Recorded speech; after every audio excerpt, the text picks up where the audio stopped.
하나님의 말씀 시편 3편 5절입니다. 하나님의 말씀 시편 3편 5절입니다. 내가 누워 자고 깨었으니 여호와께서 나를 붙드심이로다. 아멘. 말씀 제목은 하나님의 붙드심이라는 제목으로 말씀을 나누도록 하겠습니다. 하나님의 붙드심이라는 제목으로 말씀을 나누도록 하겠습니다.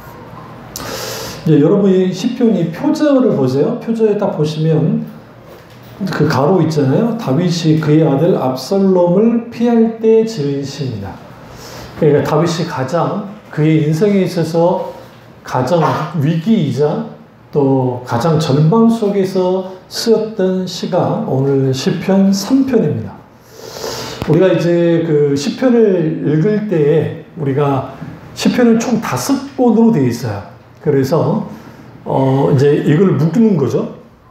그러니까 우리가 시편을 읽을 때 좀 오해하지 말아야 되는 게 앞에 있는 거는 먼저 썼고 그 다음에 뒤에 있는 것은 뒤에 썼다고 생각하면 안 되는 게 이거는 이제 일부러 시편을 이제 모으면서 이거를 이제 순서별로 쓰는 게 아니라 우리가 창세기, 출애굽기, 레위기, 민수기, 신명기 이거 모세오경이라 그러는데 그 구약 성경의 순서로 간 거예요. 이걸 아라크라는 표현을 쓰는데 이제 어려운 표현이니까 어쨌든 그 율법에 관련된 시. 그래서 그 복 있는 사람은 그래서 뭐 2절에 오직 여호와의 율법을 줄고이 그 율법을 주야로 묵상하는 자로다 하면서 율법에 관련된 거. 그 다음에 역사서, 그 다음에 선지서, 뭐 시가서 이렇게 쭉 움직이거든요. 그런 것처럼 일부러 시편을 그렇게 묶어놨어요. 그래서 제가 성경 중에 가장 사랑하는 성경이 어디인가 라고 하면 시편이에요. 그 다음에 신약에서는 요한복음. 그래서 로마서도 굉장히 내가 사랑하지만 모든 성경은 사랑하지만 굳이 따지라고 한다면 시편. 그 이유는 시편은 천지창조도 나와 있어요. 천지창조, 오실 예수 그리스도, 오신 예수 그리스도, 다시 오실 예수 그리스도에 대한 예언이 시편에 들어가 있어요. 그러니까 굉장히 시편이 대단한 거예요. 그러니까 우리가 그 창세기 1장 1절 태초 하나님 천지를 창조하시나 할 때 그 창조 기사보다도 시편에 나와 있는 창조 기사가 더 길어요. 무슨 말이냐면 창조에 대한 그 말씀들이 많이 나타나는 게 시편에서 굉장히 나타납니다.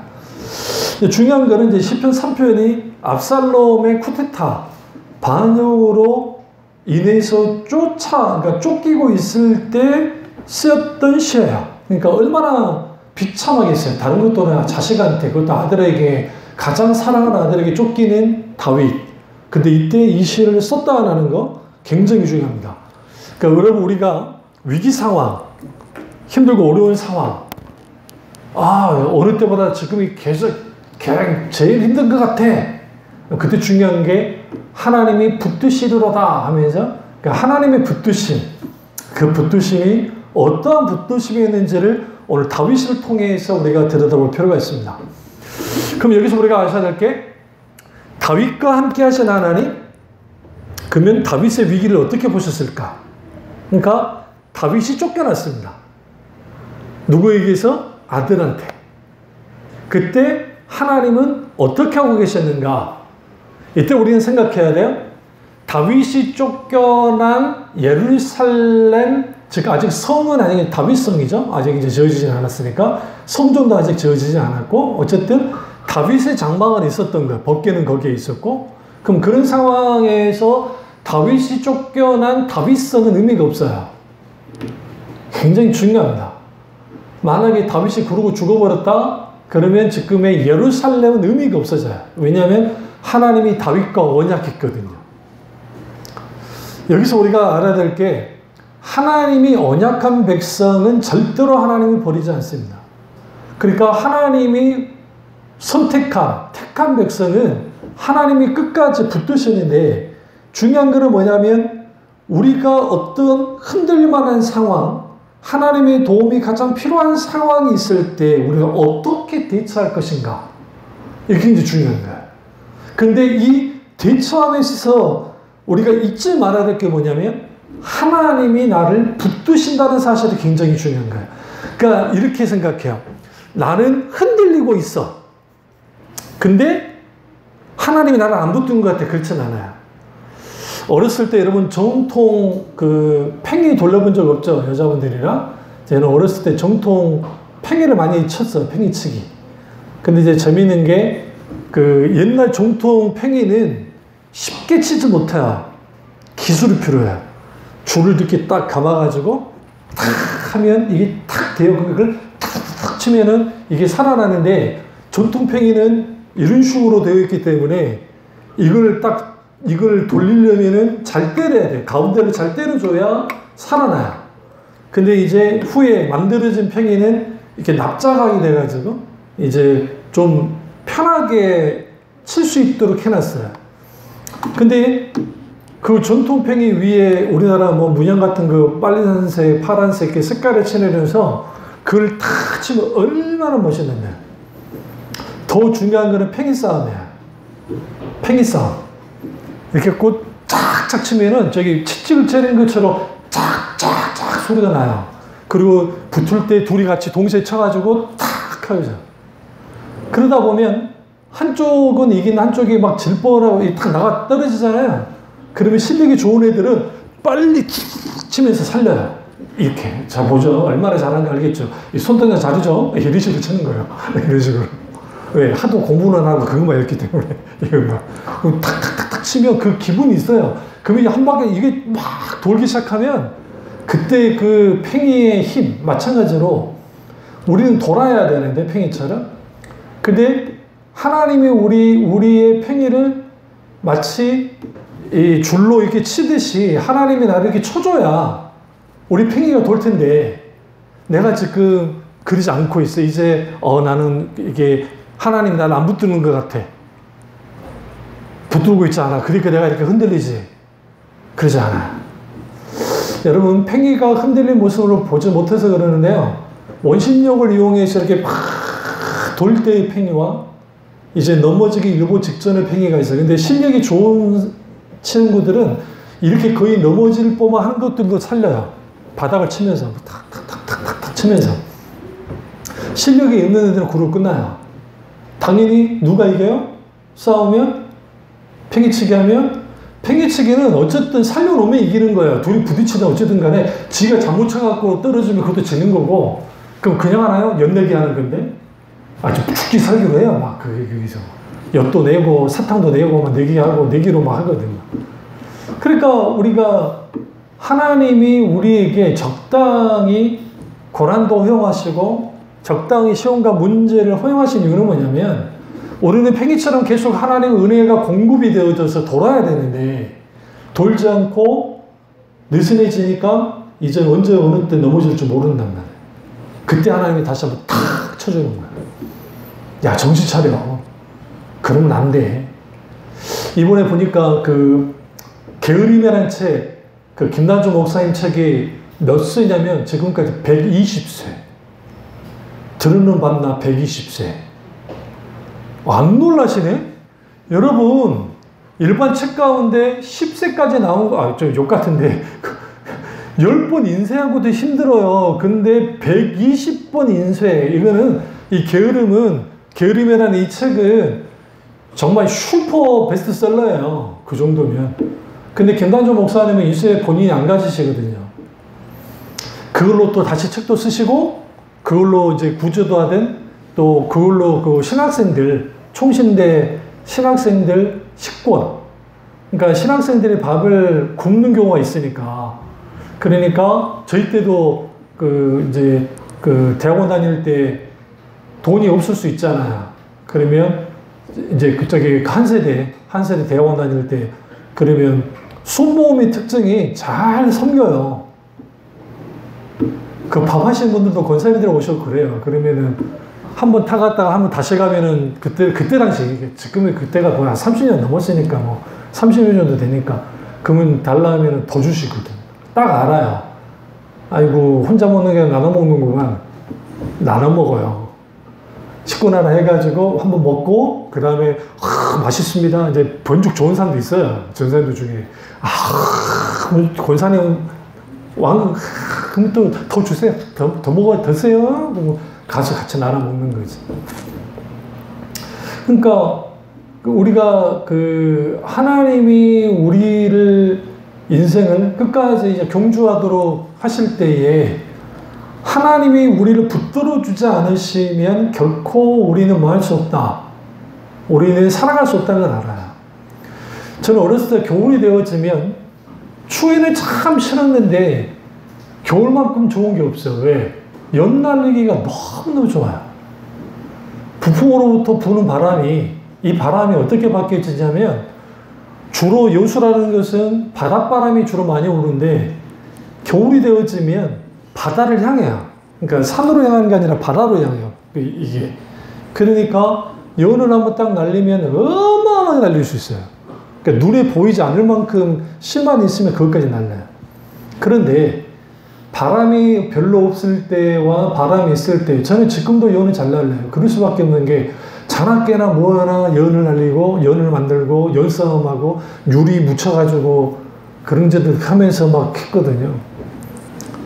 그러면 연이라는 게 날려면 바람을 타야 되는데 바람이 세지 않을 때 어떻게 하느냐? 툭툭툭 쳐주는 거예요.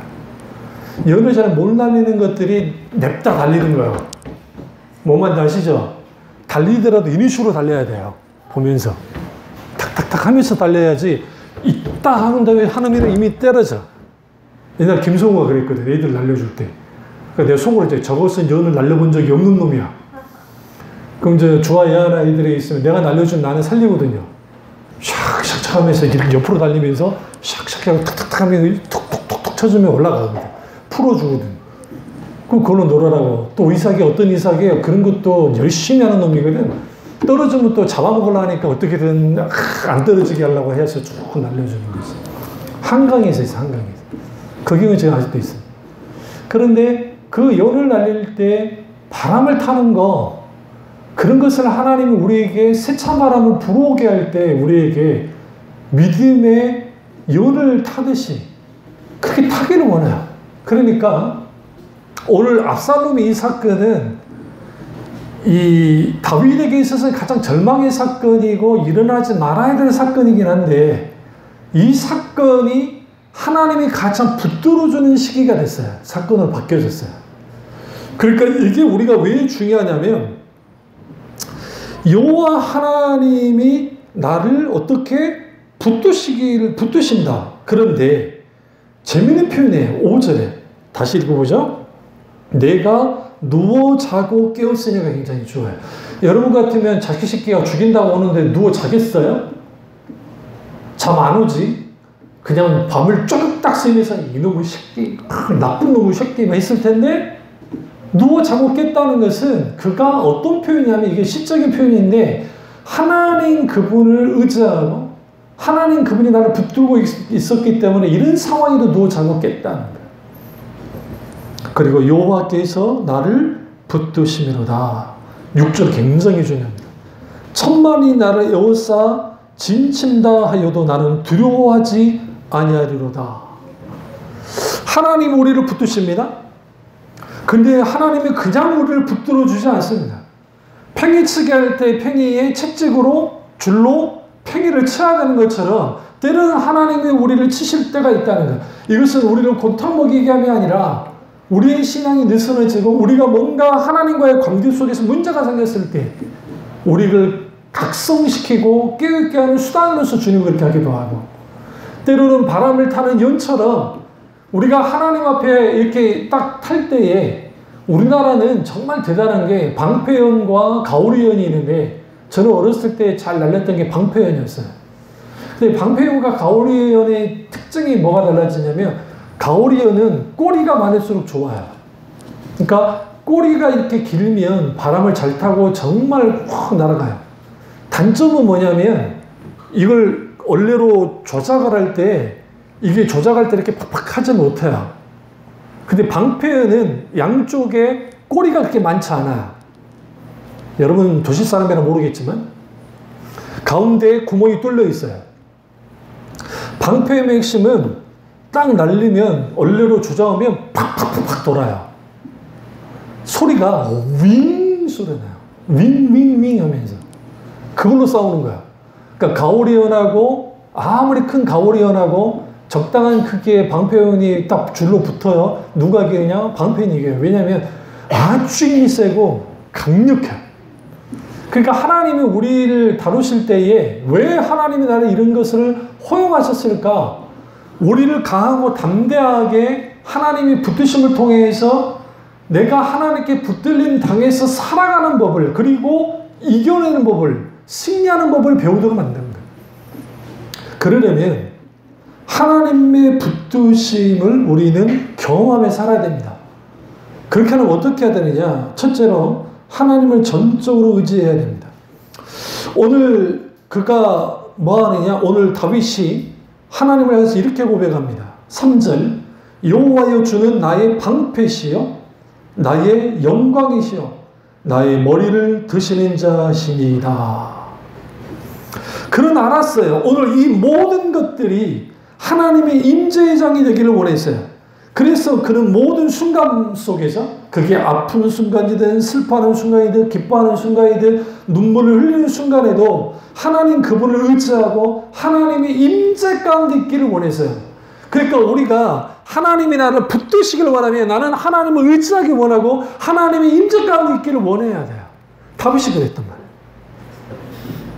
문제는 감당할 수 없는 일들을 앞에 두고 두려움이 엄습할 때 우리는 하나님을 의지함으로 붙드시는 하나님의 은혜를 경험할 수 있습니다. 그러니까 하나님을 의지하는 자가 하나님의 평안을 누릴 수 있고, 그러니까 그가 누워 자고 깰 수 있었던 이유가 하나님을 의지했기 때문에, 그 속에 하나님의 평안이 주어졌기 때문에 가능했던 겁니다. 그리고 그가 자고 깨었어요. 그리고 그가 뭐 하느냐? 새벽에 하나님께 간구합니다. 그리고 하나님의 임재를 경험합니다. 그리고 하나님이 주시는 평안을 누립니다. 이 모두가 순전히 하나님을 의지했기 때문에 가능했다라는 거예요. 그래서 오늘 이 시편 3편 5절과 6절에서 그가 환난 속에서, 다윗이 환난 속에서 하나님께 부르짖을 때 붙드시는 하나님을 보여주고 있어요. 그럼 여기서 우리는 한 가지 결정해야 됩니다. 나는 하나님을 의지하기를 결정해야 돼요. 더 중요한 건 과거에 하나님이 나를 어떻게 붙들었는지를 회상해야 돼요. 우리는 너무 쉽게 까먹어요. 어떻게 나를 붙들어 주셨는지.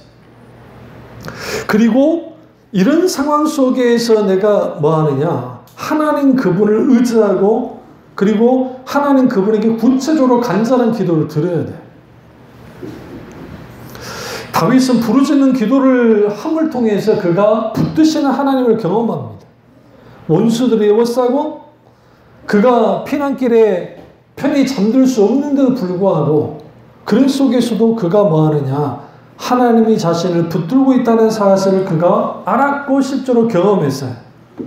그래서 여러분 여기서 중요한 게 내 앞에 있는 시험, 내 앞에 있는 문제, 내 앞에 있는 고난, 내 앞에 있는 고통, 이 모든 것들은 결국 그 결과는 내가 하나님의 손에 붙들려 있느냐, 붙들려 있지 않느냐에 따라서 결과가 달라지는 거예요. 우리는 이미 결과를 알잖아요. 압살롬은 죽었고, 요압에 의해서 죽었고, 압살롬의 반역은 그대로 진압이 되어졌으니까 우리는 결과를 아니까 너무 쉽게 그래 이의제끼지 아니요 어떻게 될 줄 몰랐어요. 다윗의 입장에서는 하나님이 함께 하시긴 했지만 그를 따르는 사람들은 노땅밖에 없었어요. 젊은이들 없었다고요. 누가 봐도 이거는 끝났다고 봤어요. 그런데 어떻게 된 일이지?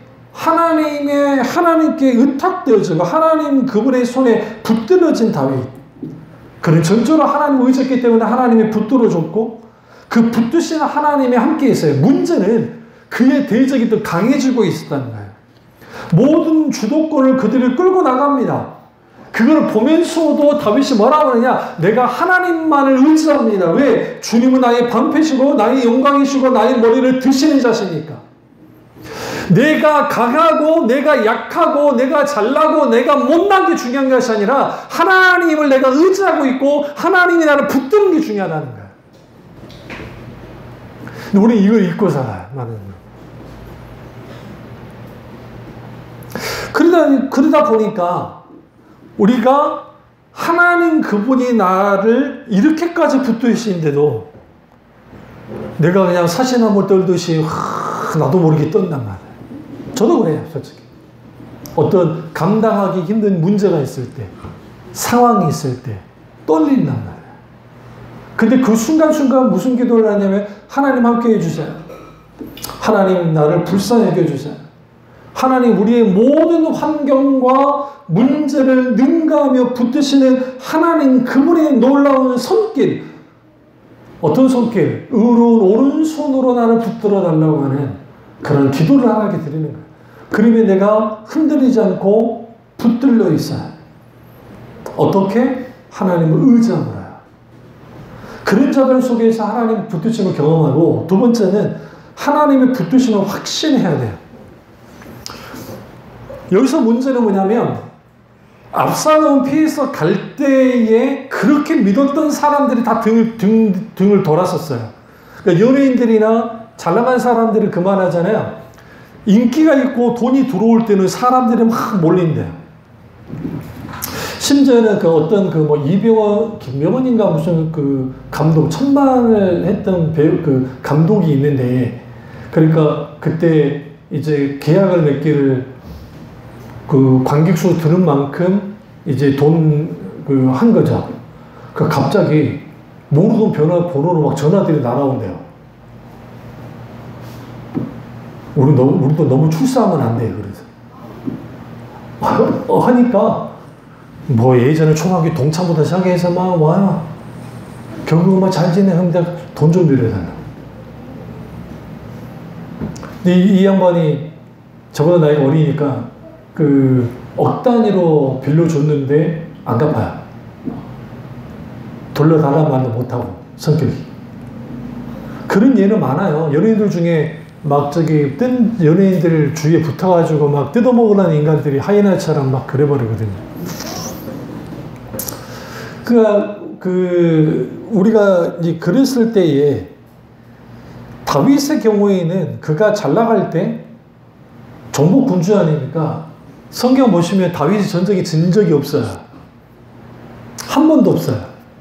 이순신 장군은 한 번도 없었지만 다윗도 한 번도 진 적이 없어요. 그러니까 이 성경에 보시면 다윗이 왕이 되고 난 다음에 전쟁에서 졌다는 기사가 하나도 없어요. 그 이유는 한 가지. 그런들 하나님께 묻고 나갔거든요. 올라갈 겁니까? 말 겁니까? 하나님 붙이신 겁니까? 어떻게 한 겁니까? 계속 다윗이 전장터에 갔을 때는 무조건 이겼다고요. 그 이유는 하나님이 함께 했기 때문에.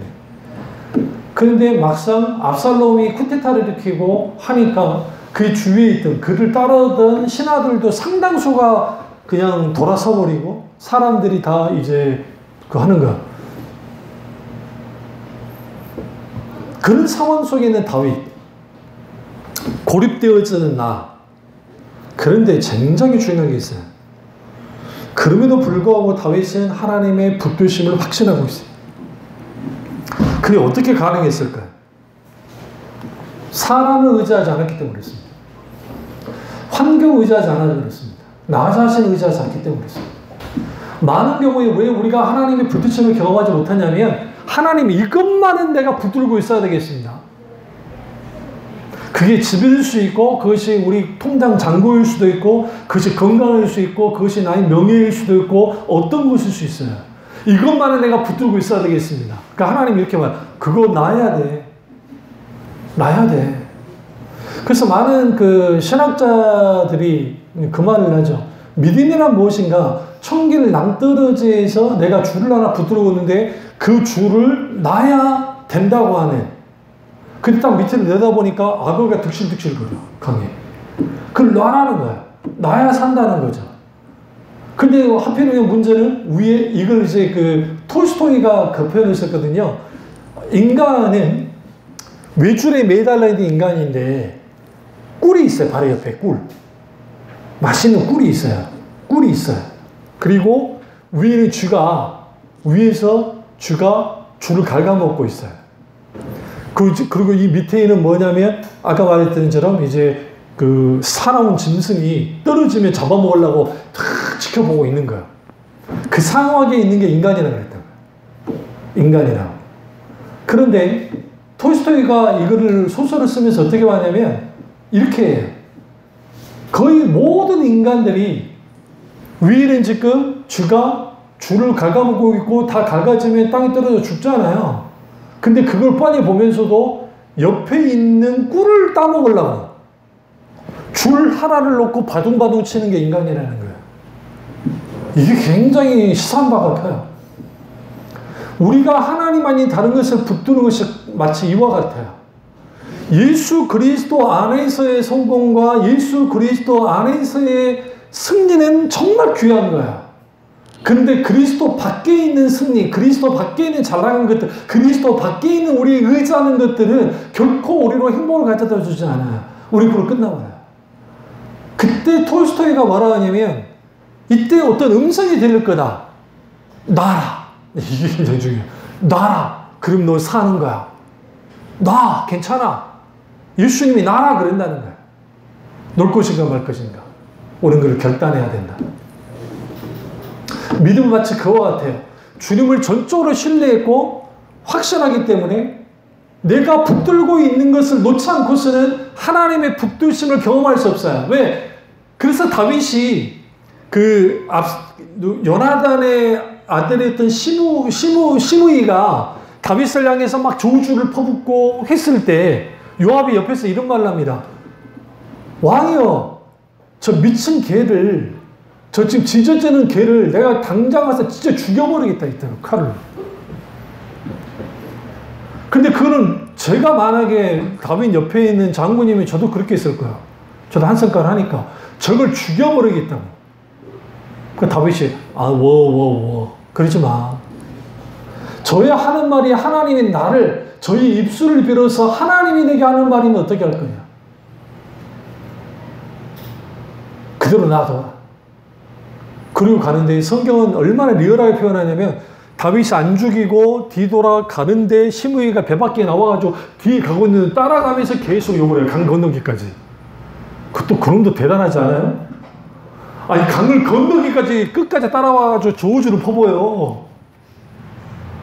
여기까지 성격이 정말 그런 사람이 참고 있으니 저거를 다윗이 그러고 건너요. 근데 성경을 보시면 그 이후의 스토리 하나님이 움직이고 있습니다. 그러니까 하나님이 움직이고 있어요. 그래서 솔로몬의 계교를 다윗은 모르고 있었지만 하나님이 깨뜨리고 계셨어요. 계속. 하나는 그 책사 아이도벨의 모든 계획을 하나님이 하나씩 깨고 또 깨버리고 깨버려요. 그러니까 아이도벨이 자살해 죽어버려요. 여러분, 성경의 그 성경 인물들 중에 굉장히 머리가 좋고 책사 중에 책사는 아이도벨을 능가할 사람이 없어요. 마치 누가 그 중국의 그 제갈량 같은, 제갈공명 같은, 사마리 중다 같은 그런 사람이에요. 그 대단한 사람이 왜 자살해 죽었냐? 이 전쟁 해봤자 끝났다는 거예요. 실제로 아이도벨 만치로 뒤따라가서 그냥 진멸해버렸으면, 그냥 죽여버렸으면 다윗은 끝났어요. 근데 성경은 이렇게 말합니다. 하나님이 그의 입을, 그러니까 그 모든 것들을 주님이 바꿔놨단 말이에요. 다윗은 뭐하고 있어요? 전략회의하면서 노땅들하고 우리 어떻게 공격을 해야지? 그것도 필요하죠. 근데 다윗은 뭐하고 있어요? 하나님만 의지하면서 하나님 어떻게 하기 원하십니까? 지금 7절에 여호와 일어나소서 나의 하나님의 나를 구원하소서 주께서 나의 모든 원수의 뺨을 치시며 악인의 이를 꺾으셨나이다. 이 이를 꺾는다는 표현이 굉장히 중요해요. 여러분 살아있는 사람이 이빨을 뺀다는 거 얼마나 고통스럽습니까? 원수에게 하나님이 이렇게 보복하신다는, 보복하시는 하나님이라는 거죠. 구원은 누구에게 있다? 여호와께 있사오니. 굉장히 중요해요. 8절에 구원은 여호와께 있사오니 주의 복을 주의 백성에게 내리소서. 구원은 여호와께 있다는 걸 알았어요. 누가? 다윗이. 그렇습니다. 우리가 하나님의 붙드심을 경험하려면 반드시 필요한 게 있어요. 그래서 뭐냐면 구원은 여호와께 있다는 거예요. 그럼 좀 전에 우리가 누워 자고 깨었으니라는 이 히브리적인 표현이 히브리어 완료형인데 이게 뭐냐면 나를 붙드심이로다 라고 하는 미완료형 시제를 이게 연결을 시켜놨어요. 그래서 과거, 현재, 미래적인 것들을 연결시킴을 통해서 이거예요. 하나님의 붙드심을 경험하면서 누워서 자고 깬 다윗은 천만인이 그를 에워싸고 진친다 할지라도 두려워하지 않을 것이다. 다시 말씀드릴까요? 하나님의 붙드심을 경험하는 사람들은 완료형이에요. 누워 자고 깬 사람. 그럼에도 불구하고 잘 자고, 그럼에도 불구하고 잘 깨고, 그런 사람은 천만인이 에워싸도 두려워하지 않는다는 거죠. 왜? 하나님 그분이 나를 붙들어 주고 계시기 때문에. 붙들고 계시기 때문에. 이것을 어떻게 한다고요? 확신해야 된다는 거예요. 확신. 그럼 여기에서 나를 붙드시기로다 라는 히브리어 동사 미완료 시제예요. 이거는 뭐냐면 지속적으로 나를 붙드신다는 거예요. 하나님 그분이 나를 지속적으로 나를 붙드시는 거. 그러면 눕고 자고 일어서는 건 뭐예요? 기본적인 일상의 삶도 하나님의 은혜의 개입 없이는 불가능한 것처럼 즉각 아주 힘들고 고통스러운 이 모든 천만인이 나를 둘러싸는 것들도 하나님이 붙드심으로 이긴다는 거예요. 하나님의 붙드심으로 그래서 우리는 확신해야 됩니다. 세 번째로 하나님이 방패이심을 믿어야 돼요. 주는 나의 방패시오 나의 영광이시오 내 머리를 드시는 자니이다. 내 머리를 든다는 것은 나를 영화롭게 해주시는 분이라는 거예요. 그런데 여기서 방패는 단순한 방패가 아니고 원형의 방어문을 뜻해요. 그러니까 우리가 생각하는 이런 방패가 아니에요. 그게 아니라 나를 둘러싸고 나를 가운데 두는 그러한 방어문, 방어물. 그러니까 사방에서 화살이 날아오고 한다 할지라도 나를 어떻게 할 수 없는 좌우, 앞뒤 좌우 공격을 완벽하게 보호하는 방패가 하나님이심을 다윗이 뭐예요? 고백하고 있어요. 그래서 어떤 상황, 우리 가운데 있는 여러 문제들, 나를 짓누르는 것들, 이때 필요한 게 다윗이 하나님이 자신에게 어떤 분인지를 알고 있던 것처럼 우리도 내게 있어서 하나님이 어떤 분인지를 알아야 돼요. 가만히 지켜보고 계시는 분인가? 그렇지 않다는 거죠. 붙드시는 하나님. 근데 그 하나님이 나의 방패 되어주시겠다. 그 방패신 하나님, 그 하나님이 나를 어떻게 붙드심을 통해서 이렇게 합니다. 너가 내 편 되어졌기 때문에 나도 너 편 되어줄 거야. 이번에 잠깐 채널을 돌리다가 어떤 사람이 하나님 이름으로 저주하는 편지를 계속 보낸 다음에요. 당신에게 하나님이 저주하기를 원해. 한 달에 한 번씩, 한 달에 몇 주에 한 번씩 보낸대요. 그 사람한테. 내가 그랬어요. 속으로. 좀 가지가지 한다. 내가 저주하면 하나님의 저주가 거기에 임합니까? 그건 잘못된 은사주의자예요. 그거는. 물론 이런 경우는 있어요. 하나님을 대적할 때에 베드로가 내가 나사렛 예수님의 하나님이 내게 벌 주기를 원하신다 했거든요. 왜? 시몬이 자기 아들들과 장난치면서 했던 걸 보고 분노하면서 베드로가 그래요. 그러니까 그가 싹싹 빕니다. 제발 거두어 주십시오. 그런 걸 있었어요. 영적 전쟁의 측면에서. 그리고 이번에 60 몇 살 목사인데 여자친구랑 이제 같이 살면서 하는데 그 아버지가 죽었는데 우니까 울었다고, 예수 믿는 사람 울었다고 팼다며요. 네? 아버지가 돌아가셔서 울었는데 팼대. 예수 믿는 사람 왜 죽었는데 우냐고. 이게 여러분, 우리 지금 보면 미쳤구나 그러는데 그게 저희 어렸을 때 우리나라의 신앙이에요. 우리나라 율법주의에 물든 상당수의 목사님들이 장례식 때 못 울게 하신 분들이 굉장히 많았어요. 다 그러진 않았지만. 천국 가는데 기쁨과 즐거움인데 왜 우냐? 우는 것들은 믿음이 없는 것들이라고. 그게 잘못된 율법주의를 배운 거예요. 그렇게. 그러면 예수님도 혼나야지. 나사로가 죽었다니까 주님 우셨잖아요. 민망히 여기서 우셨다고요. 마리아가 우니까 주님도 같이 우셨어요. 하나님도 울으세요. 그런 식의 신앙이란 없어요. 성경 보시면. 왜 그런 식의 신앙생활을 해나가냐면 하나님이 내 편이시다라고 할 때는 착각하고 있는 거예요. 내가 생각할 때 내 편 하니까 하나님이 내 편일 것 같지만 하나님은 절대로 우리 편이 될 수가 없어요. 명심하세요. 저나 여러분이나 하나님 내 편 아니에요. 교회에서 분란이 날 때 교회가 쪼개진 이유가 다 자기들 편이래. 하나님이. 한국 교회마다 장로파, 목사님파 나눠질 때 다 자기들 편이래. 하나님이. 아니 그랬다고 한다면 여호수아 여리고 평지에 있던 여호수아가 너 누구 편이냐 할 때 여호와의 군대장관, 그는 여호와의 군대장관이 미가엘이 아니라 경배 받으시니까 하나님이 오신 거예요. 천사의 모습으로 오셨는데 그때 하나님이 뭐라 합니까? 난 누구 편도 아니라 그랬다고요. 근데 이렇게 말하죠. 야, 너 신발 벗어. 이게 뭘 의미하냐면 네가 내게 굴복하고 경배하고 한복하지 않으면, 우리가 하나님께 한복하지 않으면 절대로 우리는 하나님 편에 들어갈 수가 없어요. 우리가 먼저 하나님 편이 돼야 돼요. 그래야 하나님이 내 편이 되어주세요. 네? 다윗이 하나님 앞에 철저하게 자기를 깨뜨리고 하나님 그분을 주권자나 왕으로서 여겼기 때문에, 그래서 성경 보시면 다윗이 왕이잖아요. 킹 오브 킹 아닙니까? 왕 중에 왕 아닙니까? 그런데 다윗의 시편을 쭉 보시라고 해요. 다윗은 한 사람, 어쨌든 한 아이처럼 하나님 앞에 딱 서요. 나는 왕인데 그런 거 없어요. 왜? 진짜 왕은 하나님인 것을 알았거든요.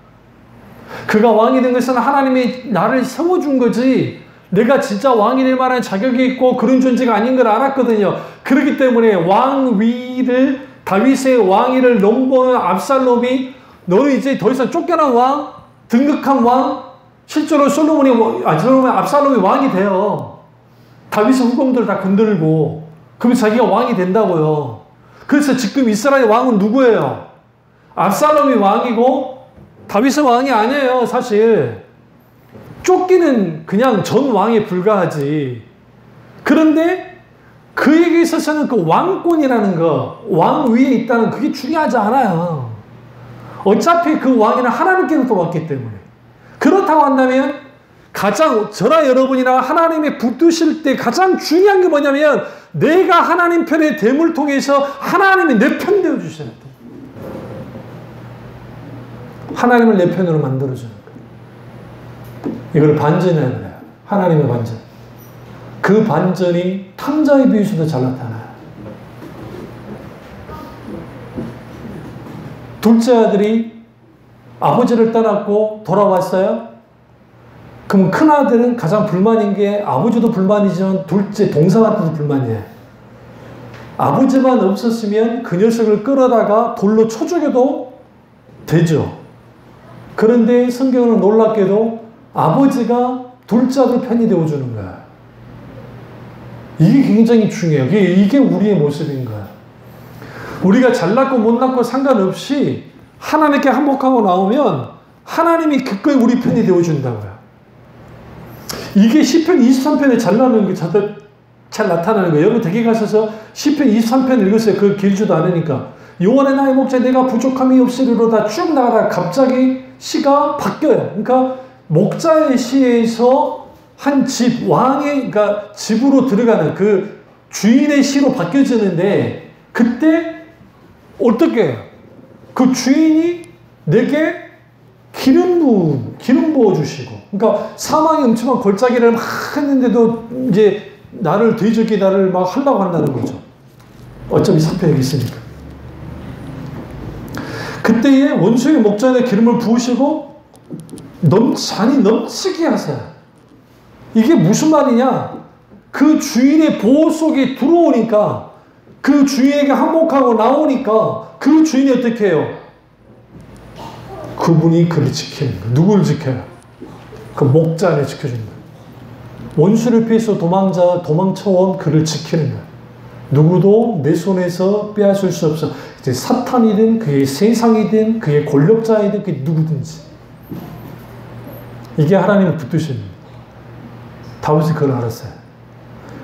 그래서 여러분 그 시편 오늘 이 3편의 말씀을 기반으로 해서 이제 열왕기 상이라든지 역대상을 읽으시면서 다윗이 압살롬을 피해서 도망치는 장면을 쭉 보세요. 보시면 그 다윗이 자기 왕권이 떨어진 것에 대한 걱정하지 않아. 오히려 누구 걱정하느냐? 아들 걱정을 해, 계속. 좀 이상하지 않으세요? 저 빌어먹을 놈의 새끼를 아버지